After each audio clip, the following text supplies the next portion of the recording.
Economy की अगली class में हम लोग बात करने वाले हैं इकोनॉमिक प्लानिंग की। इससे पहले इकोनॉमी के कुछ लेक्चर्स जा चुके हैं। अगर आपने उनको नहीं देखा है तो यूट्यूब चैनल पर जाकर और प्लेलिस्ट आपको मिल जाएगी इंडियन इकोनॉमी के नाम से। उस प्लेलिस्ट में आप बाकी लेक्चर्स को देख सकते हैं। किसी भी देश की अर्थव्यवस्था का अंतिम उद्देश्य होता है अधिकतम लोगों का अधिकतम कल्याण सुनिश्चित करना, maximum welfare of the maximum people. और maximum welfare of the maximum people कैसे सुनिश्चित किया जा सकेगा? लोगों को फूड सिक्योरिटी देकर, लोगों को आवास की सुविधा देकर, लोगों को बेहतर ट्रांसपोर्ट कम्युनिकेशन देकर, लोगों को बेहतर स्वास्थ्य सेवाएं उपलब्ध करवाकर, लोगों को अपने जीवन को जीने के लिए अनुकूल दशाओं को निर्मित करके, उनको फ्रेश वाटर मिलना चाहिए, उनको फ्रेश एयर मिलनी चाहिए। इन सारे लक्ष्यों को पाने के लिए आपके पास क्या है? इन सारे लक्ष्यों को पाने के लिए आपके पास कुछ लिमिटेड रिसोर्सेज हैं और इन लिमिटेड रिसोर्सेज को प्रॉपर यूटिलाइज करके आप इन सारे टारगेट्स को पूरा कर सकते हैं। तो हमारे पास जो लिमिटेड रिसोर्सेज हैं उनको हम कैसे व्यवस्थित तरीके से प्रयोग करके अपने मैक्सिमम वेलफेयर को हम सुनिश्चित कर सकें, इसी व्यवस्था का नाम या इसी प्रोसेस का नाम प्लानिंग है। हम क्या करते हैं इसमें? हम अपने रिसोर्सेज को देखते हैं और अपनी जरूरतों को देखते हैं और जरूरतों और संसाधनों के बीच में एक बेहतर ब्रिज बनाते हैं कि हम इन रिसोर्सेज को पूरा करके अपने इन इन इन इन आवश्यकताओं को पूरा करेंगे। अगर हम देखें कि पूरी दुनिया ने कैसे इस तरह के मॉडल को डेवलप किया, तो पूरी दुनिया के पास दो तरह का मॉडल आया। एक को लोगों ने कहा, एक को इकोनॉमिस्ट ने कहा कि ये बैलेंस मॉडल ऑफ डेवलपमेंट है, और एक को कहा गया कि ये इम्बैलेंस मॉडल ऑफ डेवलपमेंट है। बैलेंस मॉडल ऑफ डेवलपमेंट क्या कहता है और इम्बैलेंस मॉडल ऑफ डेवलपमेंट क्या कहता है? बैलेंस मॉडल ऑफ डेवलपमेंट कहता है कि हमें इकोनॉमी के सभी सेक्टर्स को बराबर ध्यान देना चाहिए, उनके विकास के लिए बराबर ध्यान देना चाहिए। मतलब हमें इकोनॉमी के प्राइमरी सेक्टर, सेकेंडरी सेक्टर और टर्सरी सेक्टर तीनों का विकास एक साथ करना चाहिए और बराबर मात्रा में करना चाहिए। दूसरा मॉडल क्या कहता है कि नहीं, हमें चुनना चाहिए कि हम कौन से सेक्टर का डेवलपमेंट कर सकते हैं, कहां पर डेवलपमेंट करना ज्यादा आसान है और कौन सा ऐसा क्षेत्र है जहां पर हम डेवलपमेंटल एक्टिविटीज करेंगे तो हम दूसरे सेक्टर्स को भी डेवलप करने में हमको सहायता मिलेगी। और जो ये कहता है कि हमें चुन लेना चाहिए, वो क्या है? इम्बैलेंस मॉडल ऑफ डेवलपमेंट है। वो कहता है कि अगर हम एक सेक्शन ऑफ इकोनॉमी को आगे ले जाएंगे, एक सेक्टर ऑफ इकोनॉमी को आगे ले जाएंगे, तो बाकी सेक्टर ऑफ इकोनॉमी को अपने आप से मौका मिल जाएगा आगे बढ़ने का। जैसे आपने एक शब्द सुना होगा इंक्लूसिव डेवलपमेंट, और एक शब्द, अब जब इंक्लूसिव डेवलपमेंट शब्द सुना है, इसका मतलब कि उसका अपोजिट भी होगा। तो इंक्लूसिव डेवलपमेंट आ रहा है या इंक्लूसिव डेवलपमेंट की हमको जरूरत है, इसका मतलब यह है कि हमने पहले एक्सक्लूसिव डेवलपमेंट के मॉडल को अडॉप्ट किया। और एक्सक्लूसिव डेवलपमेंट मॉडल क्यों जरूरी हुआ, क्यों आवश्यक हुआ? इसको आप ऐसे समझ सकते हैं, इसको आप एक उदाहरण से समझ सकते हैं कि आपके पास दो बच्चे हैं। एक बच्चा थोड़ा कुशाग्र बुद्धि का है, तीव्र बुद्धि का है, और एक बच्चा थोड़ा स्पेशल चाइल्ड है, वो बुद्धि से उतना तेज नहीं है, या उसको पढ़ाने के लिए वो पढ़ने के लिए उपयुक्त नहीं है, और आपके पास संसाधन इस तरह से है कि आप एक ही बच्चे को पढ़ा सकते हैं। तो आप कौन से बच्चे को पढ़ाना चाहेंगे? अगर आप चाहेंगे कि जो बालक मंद बुद्धि है इसको हम पढ़ाएं, तो आप जो है अच्छा काम कर रहे होंगे, सामाजिक दृष्टि से अच्छा काम कर रहे होंगे, नैतिक दृष्टि से अच्छा काम कर रहे होंगे, लेकिन आर्थिक दृष्टि से आप सही काम नहीं कर रहे हैं। आर्थिक दृष्टि से सही काम क्या होगा कि आपके पास अगर एक ही बच्चे को पढ़ाने का संसाधन है, तो आप वो संसाधन उस बच्चे पर खर्च करिए जिसके पढ़ लिख जाने की संभावना ज्यादा है। ये अलग बात है कि जिस समय आप उस कुशाग्र बुद्धि बालक को पढ़ा रहे हो, तो उससे ये उम्मीद रखें कि जब वो पढ़ लिख कर बड़ा हो जाए, नौकरी करने लगे, तो वो उस मंद बुद्धि बालक का ख्याल रखे, क्योंकि उसकी पढ़ाई लिखाई उस मंद बुद्धि बालक की कीमत पर ही हुई है। यही मॉडल है एक्सक्लूसिव डेवलपमेंट का। एक्सक्लूसिव डेवलपमेंट क्या चाहता है कि जहां पर विकास की ज्यादा संभावनाएं हैं, जो तेजी से विकसित हो सकते हैं, वहां पर हमें ज्यादा जोर देना चाहिए। जैसे आप बहुत बार ऐसी आलोचना करते लोगों को सुना होगा आपने कि बड़े बड़े उद्योगपतियों के ऋण माफ कर दिए जाते हैं। तो बड़े उद्योगपतियों के ऋण माफ इसलिए किए जाते हैं ताकि वो ज्यादा बेहतर तरह से औद्योगिकरण को बढ़ावा दे सकें, ज्यादा बेहतर इकोनॉमी डेवलप कर सकें। उनके द्वारा जो इकोनॉमी में कंट्रीब्यूशन किया जा रहा है वो भी तो बहुत ज्यादा है। अगर इंडिया की इकोनॉमी को आप देखें तो 10-12-15 लोगों को निकाल दें, 10-12-15 लोगों के नाम को हटा दें इंडिया में से, अडानी, अंबानी और इस तरह के जो 10-20 नाम हैं उनको अगर आप हटा दें, तो आप पाएंगे कि इंडियन इकोनॉमी में बाकी लोग कौन है? बाकी लोग खाने पीने भर के काम कर रहे हैं, हैंड टू माउथ हैं। तो सरकार की जिम्मेदारी है कि अगर वो नेशनल इनकम को बढ़ाना चाहती है, नेशनल इकोनॉमी को बढ़ाना चाहती है, तो उन लोगों को प्रोटेक्शन दे जो आर्थिक रूप से ज्यादा संपन्न है और जिनके विकास की संभावना ज्यादा है। तो एक्सक्लूसिव डेवलपमेंट का मतलब क्या है? प्लानिंग। हम चूज कर लेते हैं, हम सेलेक्ट कर लेते हैं कि भाई हमें ये सेक्शन ऑफ इकोनॉमी को दूर करना है और इस सेक्टर को हमें डेवलप करना है, और इस सेक्शन ऑफ इकोनॉमी को डेवलप करने के लिए हम अपने सारे रिसोर्सेज को उसमें लगाते हैं। आप जैसे यूपीएससी की तैयारी कर रहे हैं, तो जब आप यूपीएससी की तैयारी कर रहे हैं उसी टाइम पे आप बाकी चीजें भी अपनी डेवलप करने लगिए, बॉडी भी बनाने लगिए, जिम में जाके 4 घंटा काम करिए, फिर थक के आइए और फिर सोइए। उसी टाइम पे आप सोचिए कि हम म्यूजिक भी सीख लेते हैं, थोड़ा डांस भी सीख लेते हैं, थोड़ा सामाजिकता भी निर्मित कर लेते हैं, लोगों के यहाँ घूम आते हैं, हो आते हैं, चल आते हैं, फिर टाइम बचा तो पढ़ाई भी कर लेते हैं। और अगर इस तरह से आप अपनी तैयारी कर रहे हैं तो आप यकीन मानिए आप बहुत लंबा लग जाएगा आपको टाइम सेलेक्ट होने में। आप क्या करते हैं, घर से दूर चले जाते हैं, सारे नाते रिश्ते खत्म कर लेते हैं साल 2 साल के लिए, कोई मूवी नहीं आती उस साल 2 साल में, बॉडी पर कोई विशेष ध्यान नहीं देते हो साल 2 साल में, और फिर सारा फोकस एक जगह पे करते हैं, और जब आपका क्लियर हो जाता है एग्जाम तो फिर सारी चीजें अपने आप से आप जोड़ लेते हैं, वो अपने आप से जुड़ जाती हैं इनफैक्ट। तो यही एक्सक्लूसिव डेवलपमेंट का मॉडल है कि अगर आप एक सेगमेंट को ध्यान से इन्हांस कर ले जाते हैं या एक सेक्शन ऑफ इकोनॉमी को कायदे से आगे बढ़ा ले जाते हैं, तो बाकी सेक्शन ऑफ इकोनॉमी को अपने आप से इंप्रूव करता है, अपने आप से उसको आगे बढ़ने के लिए पुश करता है। तो आज के लेक्चर में हम इन्हीं चीजों के कॉन्सेप्ट को समझेंगे कि क्या है इकोनॉमिक प्लानिंग, क्यों करते हैं हम इकोनॉमिक प्लानिंग, क्या जरूरत पड़ती है, किस किस तरह का प्लान बनाया जाता है। जो कंटेंट है इस लेक्चर का वो ये है कि इसमें हम इन सारी बातों पर चर्चा करने वाले हैं आज कि what is economic planning, history क्या रही है इंडिया में इकोनॉमिक प्लानिंग की, कैसे भारत में नियोजित आर्थिक विकास की प्रक्रिया की शुरुआत हुई, उसमें सरकार की क्या भूमिका रही, प्लानिंग कमीशन की क्या भूमिका रही, और अब हम प्लानिंग कमीशन को हटा के नीति आयोग पे आ गए हैं तो उसकी क्या भूमिका रही, नेशनल डेवलपमेंट काउंसिल क्या है, नीति आयोग क्या है, इन दोनों के बीच में डिफरेंस क्या है, प्लानिंग इन इंडिया का ऑब्जेक्टिव क्या रहा है, क्या उद्देश्य रहा है, क्यों प्लानिंग की गई भारत में, और type of economic planning in India क्या है, किस किस तरह के आर्थिक नियोजन की प्रक्रियाएं पूरी दुनिया में चलन में हैं। इन सारे मुद्दों पे हम लोग सिलसिलेवार ढंग से चर्चा करेंगे। इनके बाद हम 12 पंचवर्षीय योजनाओं की भी चर्चा करेंगे और फिर जो है नीति आयोग के दृष्टिकोण पत्र की भी चर्चा करेंगे। क्योंकि ये लेक्चर बहुत बड़ा हो जाएगा इसलिए ये लेक्चर 2 से 3 खंडों में आपके सामने आएगा, तो आप इनको पढ़िएगा और इनको और भी लोगों में शेयर करिएगा, हमारे चैनल को लाइक शेयर और सब्सक्राइब करिएगा ताकि आपको और बेहतर इंफॉर्मेशन और बेहतर स्टडी मटेरियल हम आपको प्रोवाइड कर सकें। इकोनॉमिक प्लानिंग क्या है, इकोनॉमिक प्लानिंग बता रहे हैं कि एक प्रोसेस है, एक प्रक्रिया है, आर्थिक नियोजन एक प्रक्रिया है जिसमें हम किन किन बातों का ख्याल हमें रखना चाहिए, ये इस में बताया जा रहा है। जो हमने आपको पहला टॉपिक बताया था कि हम बात करेंगे व्हाट इज इकोनॉमिक प्लानिंग। तो what is economic planning, economic planning is a process, एक प्रक्रिया है which involves the following steps, जिसमें ये चरण शामिल हैं। अच्छा, इकोनॉमिक प्लानिंग कर रहे हो या आप अपने लाइफ की प्लानिंग कर रहे हो, सभी में आपको इन चीजों का ध्यान रखना चाहिए। किन किन चीजों का ध्यान रखना चाहिए, number 1, preparing a list of the problems facing the economy. जैसे किसी भी अर्थव्यवस्था में, जैसे भारत आजाद हुआ, तो भारत आजाद हुआ और उसने 1951 से पहला पंचवर्षीय योजना स्टार्ट की, 1951 से 56 भारत की पहली पंचवर्षीय योजना लागू हुई। अब आपने देखा कि पहली पंचवर्षीय योजना में भारत सरकार ने यह तय किया कि वो एग्रीकल्चरल डेवलपमेंट पे फोकस करेगी, कृषि विकास पर लक्ष्य केंद्रित करेगी। अब आप सोचिए कि पहली पंचवर्षीय योजना में कृषि विकास पर लक्ष्य केंद्रित करने का कारण क्या रहा होगा, तो पहला कारण क्या रहा होगा उसमें कि preparing a list of the problems facing the economy, अर्थव्यवस्था के द्वारा किस तरह की समस्याओं का सामना किया जा रहा है। और फिर हम दूसरा काम क्या करते हैं कि उस समस्या, हम एक समस्या तो है नहीं, समस्याओं की संख्या बहुत ज्यादा है, इसलिए हम क्या करेंगे, समस्याओं को रीअरेंज करेंगे, नंबर 1 2 3 4 करके बनाएंगे। इसमें जो नंबर 1 है उस पर हमें सबसे पहले काम करने की जरूरत है। तो 1951 में हमने महसूस किया कि भारत में जो आबादी रह रही है इसकी फूड सिक्योरिटी सबसे पहला टारगेट है, क्योंकि अगर इसको हम खाद्यान्न सुरक्षा नहीं देंगे तो हमें इसके लिए खाद्यान्न आयात करना पड़ेगा अगर हम प्रोडक्शन नहीं कर रहे हैं तो। जैसे आपके घर में अगर खेती नहीं हो रही है तो आप क्या करिएगा, अनाज बाहर से खरीद के लाइएगा, और ये ऐसी चीज है जो कि आपकी सबसे प्राइमरी नेसेसिटी से जुड़ी हुई है और कभी इसको नजरअंदाज नहीं कर सकते।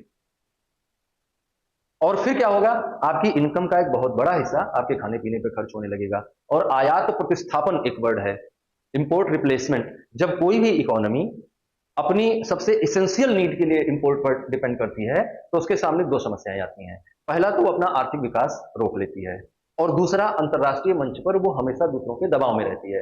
तो हमें अपनी सबसे आवश्यकता के लिए आत्मनिर्भर होना बहुत जरूरी है। ये आप अपनी लाइफ के लिए भी समझिएगा और देश की इकोनॉमी के लिए भी समझिएगा। तो हमें अपने सबसे अनिवार्यता है वो हमारी फूडिंग थी, इसलिए हमने पहली पंचवर्षीय योजना में फूडिंग को लक्ष्य किया। तो हमने क्या किया, पहला चरण क्या है, योजना निर्माण का पहला चरण क्या है कि हम ये देखते हैं कि हमें हमारी अर्थव्यवस्था के समक्ष, हमारे समक्ष कौन कौन सी चुनौतियां खड़ी हैं, और इन चुनौतियों को हम क्या करते हैं, रीअरेंज करते हैं। इन चैलेंजेस को हम क्या करते हैं, रीअरेंज करते हैं on the basis of priority. हम किसको प्रायोरिटी देते हैं, इस आधार पे उसको हम प्रायोरिटी के बेस पे रीअरेंज करते हैं, और हम ये जानने का प्रयास करते हैं कि किसको सबसे जल्दी सॉल्व किया जाना जरूरी है, किस समस्या का समाधान सबसे जल्दी किया जाना जरूरी है। और उस समस्या के जब हमने समस्या आइडेंटिफाई कर ली, जैसे आपने अपने जीवन में बहुत सारी चीजों में देखा कि हमको बहुत सारी समस्याएं हैं, लेकिन इन सारी समस्याओं का समाधान यहां से है कि हम यूपीएससी पास कर लें। अब यूपीएससी पास करने की समस्या को आपने चुना कि हमें सबसे पहले इससे लड़ना है, तो आपने क्या किया, अब यूपीएससी पास करना अपने आप में बहुत बड़ा काम है। इसको क्या करेंगे, इसको भी आप कैटेगराइज करेंगे। पहले हमें सिलेबस कवर करना है, फिर हमें एग्जामिनेशन के अकॉर्डिंग अपने नॉलेज को ले जाना है, फिर हमें प्रैक्टिस सेट्स लगाने हैं, फिर हमें एग्जामिनेशन हॉल में जाना है, और ईश्वर करे कि हम सिलेक्ट हो जाएं। नहीं होते हैं तो फिर से हमें इवेल्युएट करना है अपने आप को। तो क्या करेंगे, fixing a target to achieve the desired goal. जो हम चाहते हैं उसको पाने के लिए हम एक फिक्स करेंगे अपने गोल को। और फिर सबसे जरूरी है, जब आपने तय किया कि हमको यूपीएससी क्लियर करना है, तो अब आप कोचिंग ढूंढेंगे, अब आप स्टडी मटेरियल ढूंढेंगे, अब आप टीचर ढूंढेंगे। और स्टडी मटेरियल, कोचिंग, टीचर, ये सब ढूंढना क्या है, रिसोर्स मैनेजमेंट है। जब आपने टारगेट सेट कर लिया, आपने गोल सेट कर लिया, अब आपको चाहिए क्या कि आप अपने लिए, अपने उस लक्ष्य को पाने के लिए संसाधनों का प्रबंधन करें। और संसाधनों का जितना उचित प्रबंधन करने में आप सफल होंगे, उतना ही आप जो है अच्छा काम कर पाएंगे, इंप्लीमेंटेशन कर पाएंगे। Implementation, execution and evaluation of the plan, छठा चरण ये है। तो सबसे पहले आपने क्या किया, सबसे पहले आपने लिस्ट बनाई कि हमारे पास कौन कौन सी प्रॉब्लम्स हैं। फिर आपने क्या किया, उस लिस्ट को रीअरेंज किया कि इसमें से सबसे बड़ी प्रॉब्लम कौन है, और फिर आपने क्या किया, उस प्रॉब्लम को सॉल्व करने के लिए गोल सेट किया। अब उस प्रॉब्लम को अचानक तो सॉल्व किया नहीं जा सकता, इसलिए आपने उसमें भी क्या बनाया, लेवल्स बनाए कि लेवल 1 ये है, लेवल 2 ये है, लेवल 3 ये है, हम ऐसे करके इस प्रॉब्लम को सॉल्व करेंगे। फिर क्या किया, उस प्रॉब्लम को सॉल्व करने के लिए क्या संसाधनों की आवश्यकता बनेगी, उन संसाधनों को आपने प्रबंधित किया। उन संसाधनों के प्रबंधन के बाद भी आप कुछ नहीं कर सकते जब तक कि आप उसका इंप्लीमेंटेशन नहीं करें। फिर आपने प्लान को एग्जीक्यूट करना शुरू किया, और एग्जीक्यूशन का ही एक पार्ट है कि आप टाइम टू टाइम उसको इवेल्युएट करते रहें। अगर आप इवेल्युएशन में सक्सेस नहीं है, तो आप कभी नहीं जान पाएंगे कि आप अपने टारगेट को पूरा करने के लिए कितना आगे बढ़ रहे हैं। ये बहुत जरूरी है कि टाइम टू टाइम अपने टारगेट को आप इवेल्युएट करते रहें। तो इस तरह से आप प्लानिंग करते हैं, और प्लानिंग इस तरह से एक प्रक्रिया है, इन सारे चरणों से होकर गुजरने की एक प्रक्रिया है जिसे हम प्लानिंग कहते हैं। तो ये बात आपको समझ में आई। अब हम अगले टॉपिक पे चलते हैं, और अगला टॉपिक हमारा है history of economic planning in India, Bharat में आर्थिक नियोजन का इतिहास। जैसा कि मैंने आपको पहले बताया कि शुरुआत में जब देश आजाद हुआ तो भारत बहुत खराब परिस्थिति में था, अकाल पड़ते थे, बार बार लोग भारी संख्या में, लाखों की संख्या में भूख से मर जाते थे। आपके पास औद्योगिक उत्पादन का स्तर बहुत निम्न था, व्यापार का व्यापार का जो स्थिति थी वो उन्हीं देशों के साथ आप व्यापार करते थे जो आप पर कब्जा करके रखे थे। और वैसी स्थिति में कोई भी कॉलोनियल नेशन जो है वो कभी भी नहीं चाहेगा कि भुगतान संतुलन उस देश के पक्ष में रहे जिस देश में वो शासन कर रहा है। तो भारत जो बाकी दुनिया के देशों के साथ व्यापार करता था, उसमें भुगतान संतुलन उन्हीं देशों के फेवर में होता था, मतलब कि बैलेंस ऑफ पेमेंट उन्हीं देशों के फेवर में होता था। मतलब यह है कि वही देश लाभ की स्थिति में होते थे उस व्यापार में। तो कैसे लोगों को लगा कि नहीं, हमें भारत के लिए भी इकोनॉमिक डेवलपमेंट का जो सिस्टम है वो प्लान होना चाहिए। इसको अगर और थोड़ा पीछे जाके हम सोचें और थोड़ा गहराई से इसका विश्लेषण करें, तो आपको ये जानना चाहिए कि पहले तो इस दुनिया में कोई प्लानिंग वाला सिस्टम था ही नहीं। इकोनॉमी इंडिविजुअल डेवलप हुई, और जो इंडिविजुअल इकोनॉमी डेवलप हुई उसको आप कहते हैं कि कैपिटलिस्टिक मॉडल ऑफ इकोनॉमी था। बाद में कार्ल मार्क्स की बुक आई जिसका नाम था दास कैपिटल। उसमें उन्होंने कैपिटलिस्टिक इकोनॉमी की या कैपिटलिस्टिक सेटअप की, चाहे वो सोसाइटी का सेटअप हो, चाहे वो रिलीजन का हो, चाहे वो इकोनॉमी का हो, उसको उन्होंने बहुत डीपली क्रिटिसाइज किया। उनके इस क्रिटिसिज्म ने सबसे ज्यादा जिसके मन को प्रभावित किया वो व्यक्ति थे व्लादिमीर लेनिन। लेनिन ने क्या किया कि उनके इस मॉडल को शासन में लागू करने का प्रयास किया, और लेनिन के नेतृत्व में एक बहुत महत्वपूर्ण क्रांति हुई रूस में, जिसे बोल्शेविक रिवॉल्यूशन कहा जाता है, या उसको आप कम्युनिस्ट रिवॉल्यूशन भी कह सकते हैं। साम्यवादी क्रांति हुई, और साम्यवादी क्रांति में क्या हुआ कि आर्थिक उत्पादनों और अधिशेष उत्पादन जो, और मीन्स ऑफ प्रोडक्शन, प्रोडक्शन और सरप्लस प्रोडक्शन, इन सब पर क्या हुआ, सरकार का कब्जा हो गया। मतलब जो जमीनें थी, जो फैक्ट्रीज थी, उन सब पर सरकार का आधिपत्य हो गया, उन सब का नेशनलाइजेशन कर लिया गया। तो इस तरह से एक इकोनॉमिक मॉडल लोगों के सामने आया जो कमांड इकोनॉमी का मॉडल था, command and control model of economy था, जिसमें सब कुछ सरकार के नियंत्रण में आ गया। और उन्होंने क्या किया, रसिया के डेवलपमेंट के लिए 1928 से 1930 1927 से 1932 के बीच में एक 5 ईयर प्लान चलाया, जिसने दुनिया को चौंका दिया।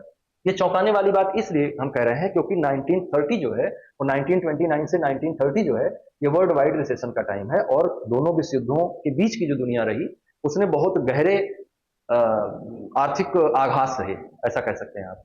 प्रथम विश्व युद्ध के बाद कुछ ऐसी स्थितियों का निर्माण हुआ जिसके कारण से पूरी दुनिया ने ग्रेट डिप्रेशन को फील किया, पूरी दुनिया में आर्थिक मंदी का दौर आया, और इस आर्थिक मंदी के दौर से निपटने के लिए दुनिया की अलग अलग अर्थव्यवस्थाओं ने, दुनिया के अलग अलग राष्ट्रों ने अलग अलग रास्ते अपनाए। रसिया ने 5 ईयर प्लान का मॉडल अपनाया, और दुनिया में सबसे पहले आर्थिक मंदी से बाहर निकलने वाला कंट्री जो बना वो रसिया बना। और उसके इस इकोनॉमिक डेवलपमेंट मॉडल ने फिर दुनिया का ध्यान अपनी ओर आकर्षित किया। और 1932 के बाद, हालांकि उस समय भारत में ब्रिटिश रूल था, लेकिन भारत के राष्ट्रवादी आर्थिक चिंतकों ने भी भारत में नियोजित आर्थिक विकास की मांग करना शुरू किया।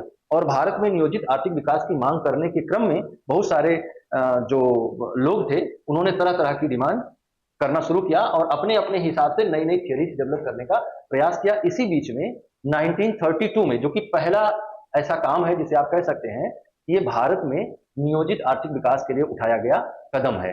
तो उसमें क्या कदम आप कह रहे हैं कि जो हम मान सकें कि भारत में नियोजित आर्थिक विकास के लिए उठाया गया पहला कदम है, वो बुक है एक 1934 में मोक्षमुंडम विश्वेश्वरैया नाम के एक मल्टी टैलेंटेड व्यक्ति हुए, बहुत सारे क्षेत्र में इनका योगदान रहा।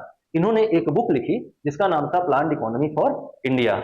और प्लान्ड इकोनॉमी फॉर इंडिया में इन्होंने कहा कि भारत का नियोजित आर्थिक विकास किया जाना चाहिए, और इसके लिए इन्होंने एक 10 वर्षीय योजना निर्मित करी। इस 10 वर्षीय योजना में भारत के आर्थिक विकास की प्रक्रिया को समझाया इन्होंने। इनकी बात तो खैर क्या ही मानी जाएगी, उस समय इंग्लिश रूलिंग था और उसको आपके आर्थिक विकास से कोई मतलब नहीं था। वो आपका आर्थिक विकास जो थोड़ा बहुत होता था इंग्लिश रूलिंग के दौरान, उसका उद्देश्य ये था कि हम और बेहतर तरीके से भारतीय अर्थव्यवस्था का दोहन कर सकें और भारतीय अर्थव्यवस्था के ज्यादा से ज्यादा हिस्से को हम ले जाकर ब्रिटिश अर्थव्यवस्था में नियोजित कर सकें। लेकिन प्रयास चलते रहे और 1938 में इंडियन नेशनल कांग्रेस के चेयरमैन हुए सुभाष चंद्र बोस, और फिर इनकी अध्यक्षता में 1938 में एक नेशनल प्लानिंग कमेटी बनाई गई, राष्ट्रीय आयोजना समिति बनाई गई। हालांकि नेशनल प्लानिंग कमेटी 1938 में बनाई गई और 1939 में कुछ ऐसी सर्कमस्टांसेस बनी जिसके कारण से सेकेंड वर्ल्ड वॉर शुरू हो गया, और नेशनल प्लानिंग कमेटी का जो कुछ भी रिसर्च डेवलपमेंट था उस पर किसी ने कोई ध्यान नहीं दिया, या यूं कह लीजिए कोई एक इमरजेंसी सिचुएशन रही जिस दौरान कॉलोनियल गवर्नमेंट ने किसी तरह की प्लानिंग या किसी तरह के इकोनॉमिक डेवलपमेंट में बहुत ज्यादा ध्यान नहीं दिया। और 1939 से लेकर 1944 तक ये वर्ल्ड वॉर चलता रहा, सेकंड वर्ल्ड वॉर 1944 क्या 1945 तक चलता रहा। लेकिन जो मैदानी लड़ाइयां थी वो 1944 तक जाते जाते समाप्त हुई, और 1944 तक जाते जाते पूरी दुनिया में ये बात भी समझ में आ गई कि अब कॉलोनियल एज खत्म हो गया है और अब जो है नियो कॉलोनिज्म का एरा आने वाला है। और सेकंड वर्ल्ड वॉर जो है उसको कहा जाता है कि वो उपनिवेशवाद की कब्रगाह थी। उपनिवेशवाद सेकंड वर्ल्ड वॉर के बाद समाप्त हुआ, लेकिन उपनिवेशवाद कभी समाप्त नहीं हुआ, कॉलोनिज्म कभी समाप्त नहीं हुआ, उसने केवल अपना रूप परिवर्तित किया है। वर्तमान समय में हम लोग नियो कॉलोनिज्म के दौर में चल रहे हैं। वो कॉलोनिज्म था तो कैसा था, वो घोड़े पे चढ़ के आता था, सेना लेके आता था, जहाज के माध्यम से आता था, मार काट करता था, आपके राज्य क्षेत्र पर कब्जा करता था, आपकी भूमि पर कब्जा करता था, संसाधनों को अपने अनुसार दोहन करता था। ये वाला पूंजीवाद कैसा है, ये पूंजीवाद सिख में आता है। और अमेरिका सामान बनाता है, इंडिया खरीदता है, चाइना सामान बनाता है, इंडिया खरीदता है, ब्रिटेन सामान बनाता है, इंडिया खरीदता है, कोरिया सामान बनाता है, इंडिया खरीदता है। तो भारत जो आर्थिक क्रियाकलाप कर रहा है और आर्थिक क्रियाकलाप करके जो पैसे निर्मित कर रहा है, उसको वो उन मशीनों और उन वस्तुओं को खरीदने में खर्च कर रहा है जिन वस्तुओं के बिकने से China, America, Britain, France, Germany, Italy इनको लाभ हो रहा है।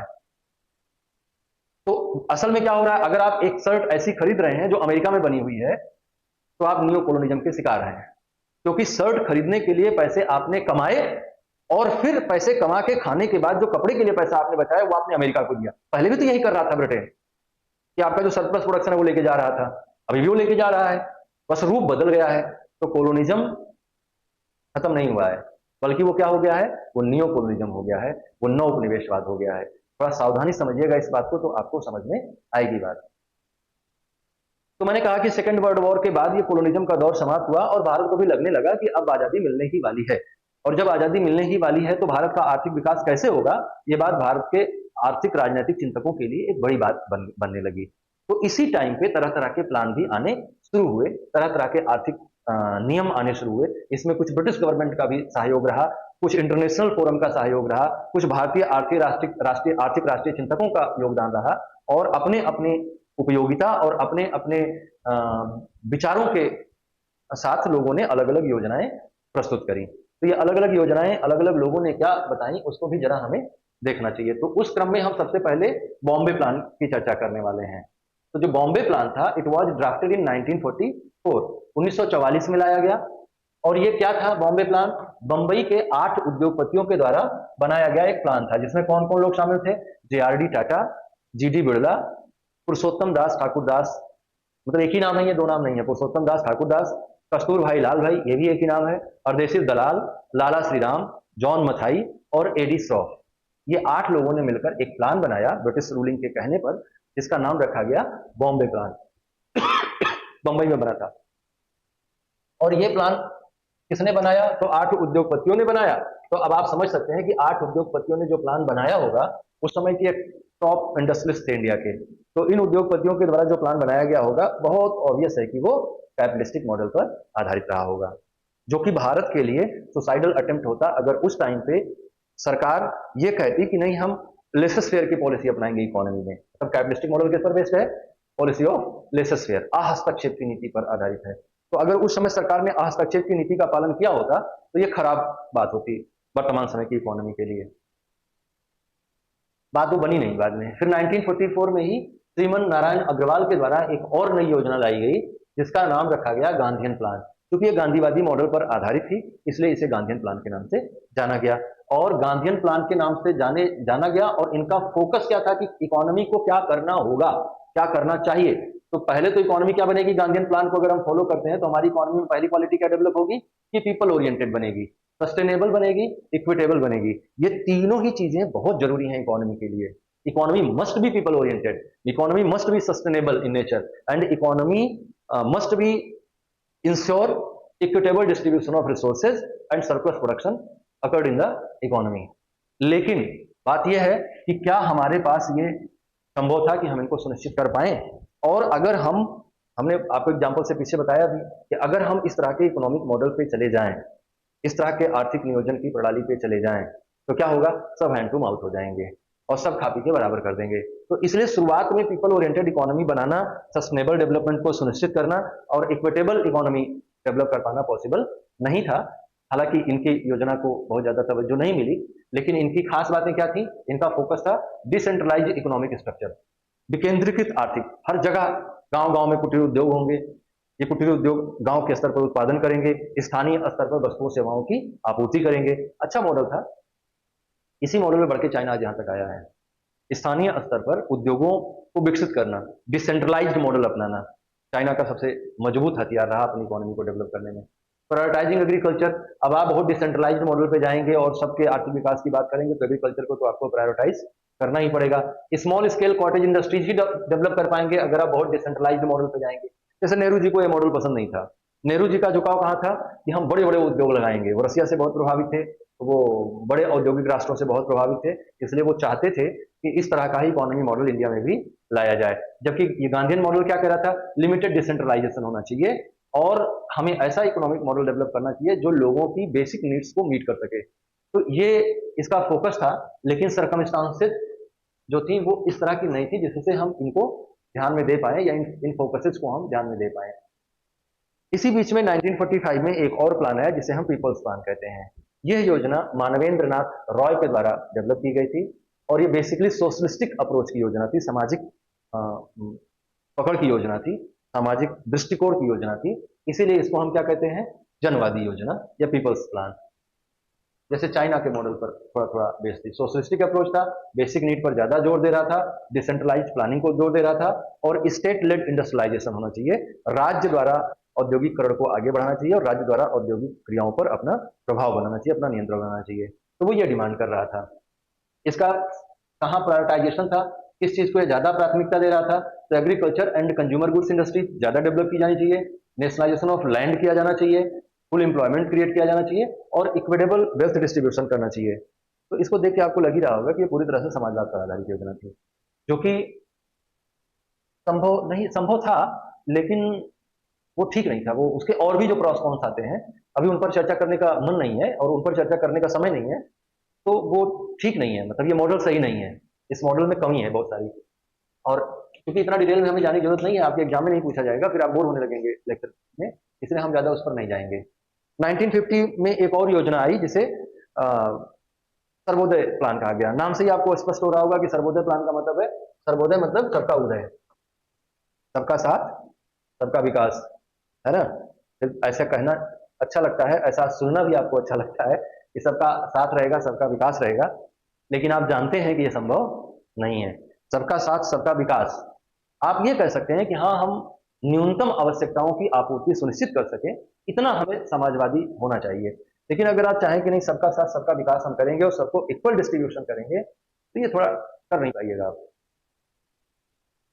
सर्वोदय प्लान 1950 में आया।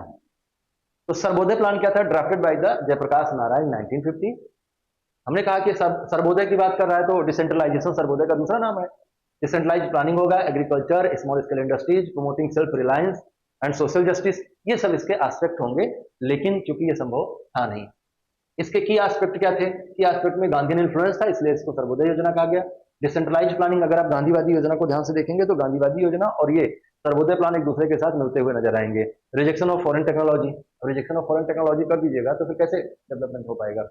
Social justice and equality, social justice and equality तो बहुत इंपॉर्टेंट है किसी भी इकोनॉमिक मॉडल में, लेकिन इसको सुनिश्चित करने के लिए पूरी अर्थव्यवस्था को परिवर्तित किया जाए, ये ठीक नहीं है। जैसे सोशल जस्टिस क्या अमेरिका में नहीं है? सोशल जस्टिस क्या ब्रिटेन में नहीं है? क्या पूंजीवादी राष्ट्रों में सामाजिक न्याय नहीं होता? सामाजिक न्याय की स्थापना करने में वो आपसे ज्यादा सफल रहे हैं। तो हालांकि ये लंबा विषय है, इसमें हम बाद में डिबेट करेंगे। इकोनॉमी पढ़ते समय सोसाइटी में चले जाना, पॉलिटिक्स में चले जाना, ये बहुत बहुत सामान्य सा फिनोमेना है ना। तो बिल्कुल आप इसके लिए चिंतित मत होइए कि हम लोग बीच बीच में पॉलिटिक्स में क्यों आ रहे हैं, लेकिन हम फिर भी बच के निकल रहे हैं ना। तो आप देखिए इनके बारे में, इन सारे माहौल, ये सारा माहौल चल रहा था, इस बीच में क्या हुआ? इस सारे माहौल के बीच में सरकार ने भी अपना कुछ काम करना शुरू किया। और सरकार ने क्या काम करना शुरू किया? एडवाइजरी प्लानिंग बोर्ड बनाया गया 1946 में, और 24 अगस्त 1946 को इसको फ्रेम किया गया या इस्टेब्लिश किया गया। और फिर जो है, हाँ, केसी नियोगी, केसी नियोगी है ये, केसी नियोगी, कृष्णचंद्र नियोगी इस कमीशन के अध्यक्ष थे।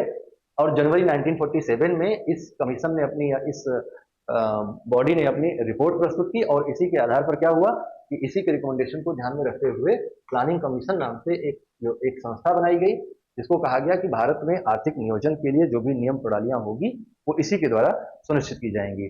तो वो नियम प्रणालियां क्या थी और प्लानिंग कमीशन क्या था, अब उसको भी हम जान लेते हैं। तो प्लानिंग कमीशन क्या था? इट वॉज फाउंडेड ऑन 15 मार्च 1950, 15 मार्च 1950 को बनाया गया, और 1 अप्रैल 1951 से इसने अपनी प्लानिंग स्टार्ट करी, अपना नियोजन स्टार्ट कर दिया, है ना। जो भी प्रधानमंत्री होगा वो इसका एक्स ऑफिशियो चेयरमैन होगा। एक्स ऑफिशियो का मतलब कि वो एक एक्स्ट्रा ऑफिस भी बियर करेगा, जिसका नाम होगा chairman of planning commission. Planning commission was established by the central union government and was not established by the constitution और स्टैट्यूट। दरअसल बात समझने वाली यहाँ ये है कि प्लानिंग कमीशन गैर संवैधानिक संस्था है, लेकिन जब हम ये कहें कि गैर संवैधानिक है तो आप ये मत समझ लीजिएगा कि गैर कानूनी भी है।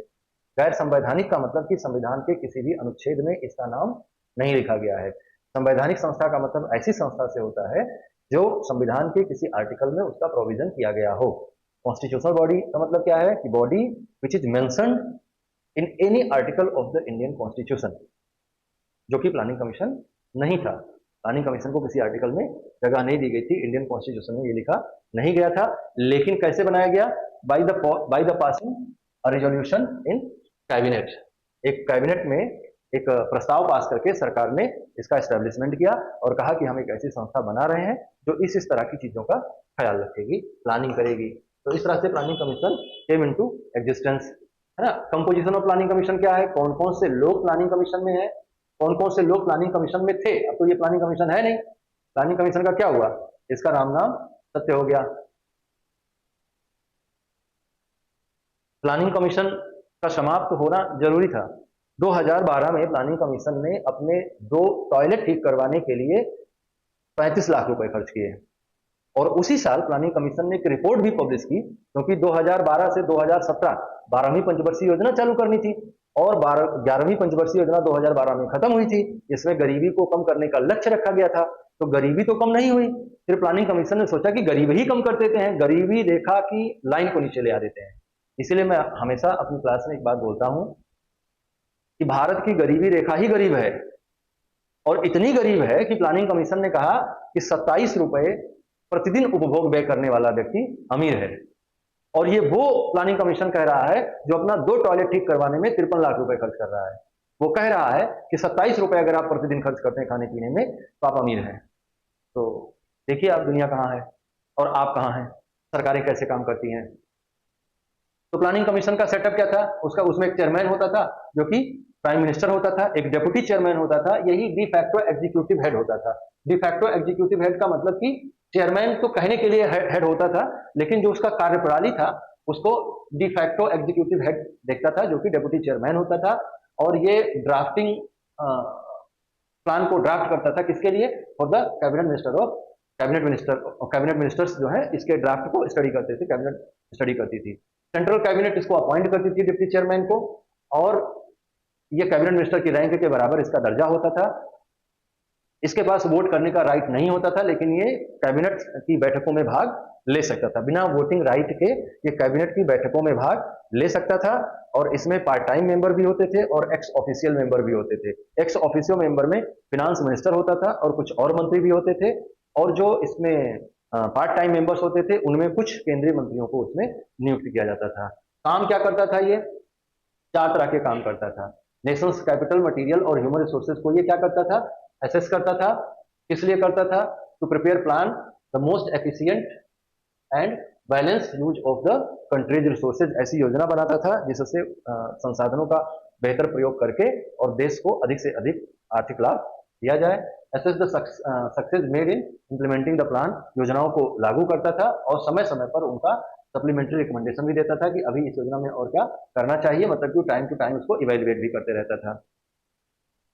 लेकिन इसको समाप्त कर दिया गया। 2014 में प्लानिंग कमीशन को डिसॉल्व कर दिया गया और उसकी जगह पर 2015 में प्लानिंग कमीशन के स्थान पर एक दूसरी संस्था बनाई गई जिसका नाम रखा गया NITI Aayog, national institution for transforming India, in January 2015 by the Narendra Modi government. Planning commission हमने कहा कि क्यों हटाया गया, तो मैंने बताया आपको कि इसका हटना जरूरी था, है ना। क्यों हटाया गया, क्योंकि इसका जो सोशलिस्टिक मॉडल ऑफ डेवलपमेंट था अब वो आउटडेटेड हो गया था। 1991 के रिफॉर्म के बाद इंडियन इकोनॉमी कहने भर के लिए मिक्स्ड इकोनॉमी रह गई है, या कहने भर के लिए उसमें सोशल ओरिएंटेशन है। असल में अब वो पूरी तरह से कैपिटलिस्टिक इकोनॉमी बन चुकी है। आज के डेट में भारत की अर्थव्यवस्था पूरी तरह से पूंजीवादी अर्थव्यवस्था है। ये बात मैं बहुत जिम्मेदारी से कह रहा हूं, लेकिन चूंकि पूंजीवादी राष्ट्रों में भी सरकार का ये उत्तरदायित्व होता है कि वो सोशल जस्टिस एस्टैब्लिश करे, इसलिए हमारी सरकार लगातार प्रयास कर रही है कि पूंजीवादी अर्थव्यवस्था के रहते रहते हम कैसे सामाजिक न्याय की स्थापना कर सकें, और ये बहुत जरूरी है। तो आउटडेटेड सोशलिस्टिक मॉडल हो गया था 1991 के बाद। भारत की अर्थव्यवस्था पूरी तरह से सोशलिस्टिक मॉडल से डाइवर्ट हो चुकी है। Centralise and top down approach, अब वो टाइम नहीं रहा, चूंकि हमको ये समझना होगा कि भारत विविधताओं का देश है, और ये विविधता हम सांस्कृतिक स्तर पर, सामाजिक स्तर पर तो देखते ही देखते हैं, आर्थिक स्तर पर भी इसको देखने की जरूरत है। क्योंकि हर जगह अलग तरह के आर्थिक संसाधन उपलब्ध हैं और हर तरह अलग तरह की सामाजिक संरचना के लोग हैं, इसलिए हर जगह पर अलग तरह के आर्थिक विकास की प्रक्रिया भी बनाई जानी चाहिए, उनका पालन किया जाना चाहिए। तो अलग अलग इकोनॉमिक मॉडल अलग अलग जगहों पे काम कैसे कर सकते हैं, जब तक आप सेंट्रलाइज मॉडल बना के रखेंगे। जैसे प्लानिंग कमीशन क्या था कि दिल्ली में बैठकर कुछ लोग एक योजना बना देंगे, फिर सभी राज्यों में, सभी जिलों में, सभी ब्लॉक्स में, सभी गांवों में जाकर वो लागू होगी। तो how can it is possible कि दिल्ली में बैठा हुआ आदमी ये जान ले कि झारखंड के एक गांव की क्या समस्या है। या तो आप ऐसा कुछ प्लानिंग मॉडल डेवलप करें जिसमें झारखंड का को भी उतना ही रिप्रेजेंटेशन मिले, और झारखंड को ही क्यों, झारखंड के जिलों को भी मिले, फिर जिलों को ही क्यों, ब्लॉक को भी मिले, ये बड़ा मुश्किल हो जाएगा। तो इसलिए क्या किया जाए कि ये टॉप डाउन मॉडल जो है वो, हाँ जब वैसी स्थिति थी तो उपयुक्त था, लेकिन अभी के इकोनॉमिक सिनेरियो में ये उपयुक्त आर्थिक विकास की योजना नहीं हो सकती है, इसलिए उसको हटना पड़ा। रिडंडेंसी इन पोस्ट लिबरलाइजेशन एरा, मैंने बताया कि अब वो उसके लिए अव्यवहारिक हो गया था। Need for the dynamic think tank, जितना ज्यादा जरूरत है कि हम प्लान बना के लोगों को प्लान बनाएं और केंद्र से संसाधन आए, राज्यों को पैसे मिले, उन प्लान पर वो काम करें। इससे बेहतर है कि हम राज्यों को ये कहें कि आप प्लान बनाओ और हमको दो, हम आपको फाइनेंस कर रहे हैं। ये ज्यादा बेहतर मॉडल होगा। और इस ज्यादा बेहतर मॉडल को ध्यान में रखते हुए क्या किया गया कि डायनामिक थिंक टैंक की जरूरत है हमको। वो तरह तरह के पैरामीटर्स पर इंडियन इकोनॉमी को स्टडी करे, अलग अलग राज्यों की इकोनॉमी को स्टडी करे, उनके लिए तरह तरह के पैरामीटर गोल सेट करे, ताकि राज्य उन गोल को पाने में प्रयत्न करें, प्रयास करें, और उन प्रयत्नों में केंद्र सरकार उनको पैसे से, आर्थिक संसाधनों से मदद करे। ये मॉडल ज्यादा बेहतर होगा। तो इसलिए ये कहा गया कि ये जो ऊपर से कंट्रोल्ड कमांड इकोनॉमी वाला मॉडल है प्लानिंग कमीशन का, उसको हटाया जाना चाहिए और उसकी जगह पर क्या लाया जाना चाहिए, एक थिंक टैंक बिठाया जाना चाहिए जो राज्यों के मध्य प्रतियोगिता निर्मित करे, जिलों के मध्य प्रतियोगिता निर्मित करे, और तरह तरह के मानकों को सेट करे और उनको पाने के लिए लोगों को प्रेरित करे, उनको पाने के लिए राज्यों को और दूसरे आर्थिक इकाइयों को प्रेरित करे, और उनको पाने में जो संसाधनों की समस्या है वो केंद्र सरकार अपने हिसाब से करे। लेकिन इसका एक दूसरा पहलू भी है।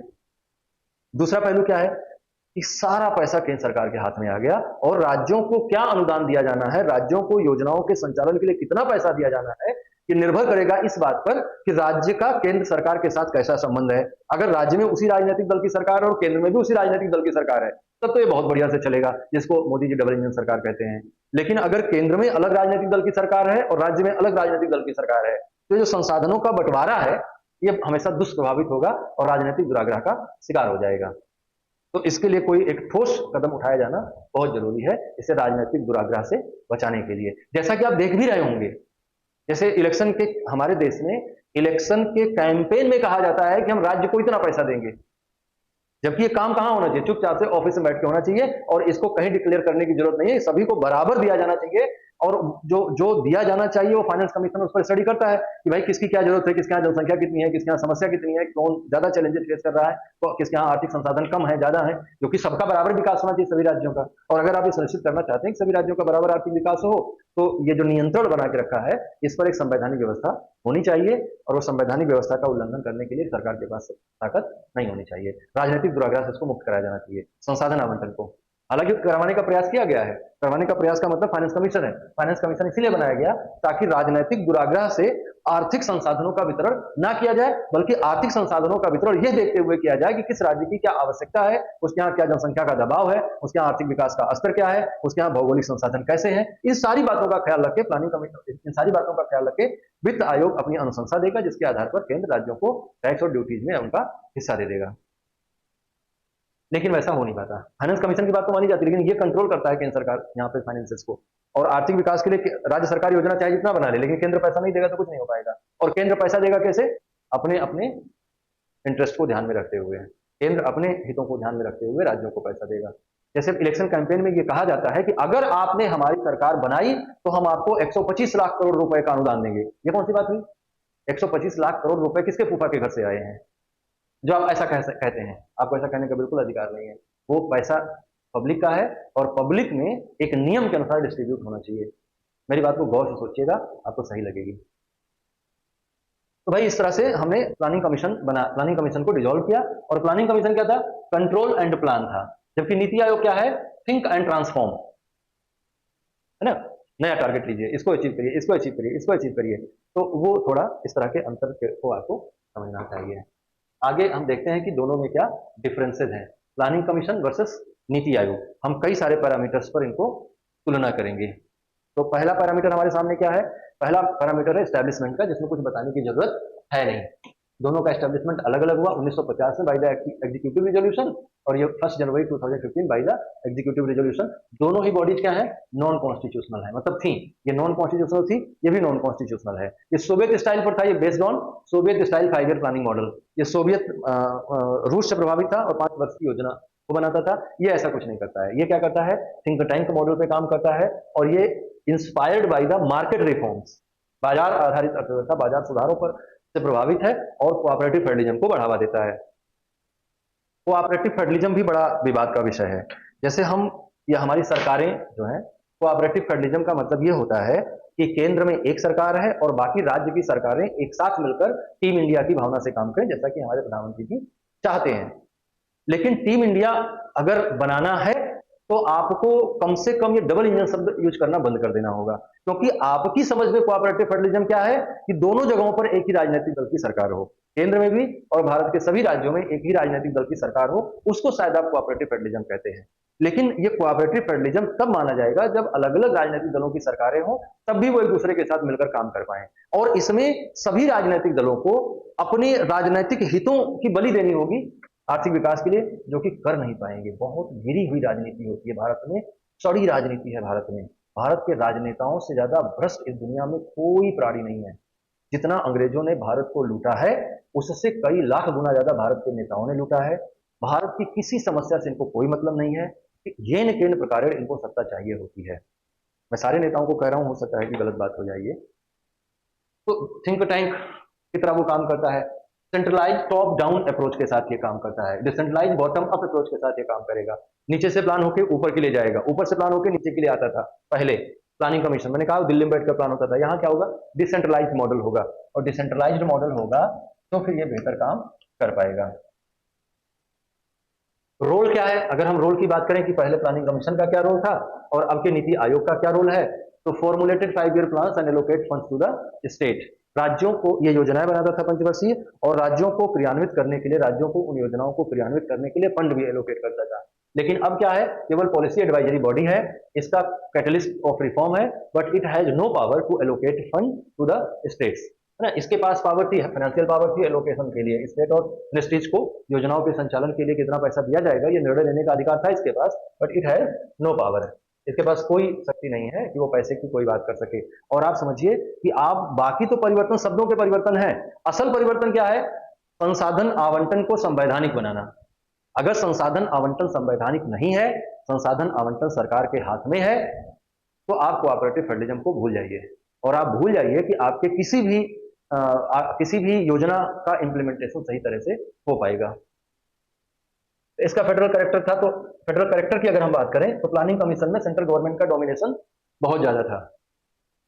ये कह रहे हैं emphasises cooperative federalism, states are equal partners. ये देखिए, ध्यान समझिए इस बात को। ये कह रहे हैं कि यहाँ पे सेंटर डोमिनेट करता था। क्यों करता था, क्योंकि दिल्ली में बैठ के प्लान बनाया जाता था। यहाँ ये कह रहे हैं कि कोऑपरेटिव फेडरलिज्म को बढ़ाएंगे हम, लेकिन अभी भी पैसा किसके कंट्रोल में है, पैसा सेंट्रल गवर्नमेंट के कंट्रोल में है। तो किसके हाथ में है सारा प्लानिंग, सारी प्लानिंग सेंट्रल गवर्नमेंट के हाथ में है। बाकी सब शब्दों का खेल है कि ये करो वो करो, बात आप समझते चलिए। सरकारें बहुत चालाक होती हैं, और पॉलिसी बनाने वाले लोग तो काफी लोग हैं ना। आप जब आईएएस हो जाइएगा तो आप ही ना पॉलिसी बनाइएगा, और आप जब पॉलिसी बनाएंगे, जो पॉलिसी बनवा रहा है उसको ओबलाइज करने के लिए पॉलिसी बनाएंगे, बहुत ऑब्वियस सी बात है। तो कॉन्स्टिट्यूशनल स्टैट्यूट, इसका कॉन्स्टिट्यूशनल स्टेटस क्या है, स्टैट्यूटरी स्टेटस क्या है, तो ये neither constitutional nor statutory, also neither constitutional nor statutory.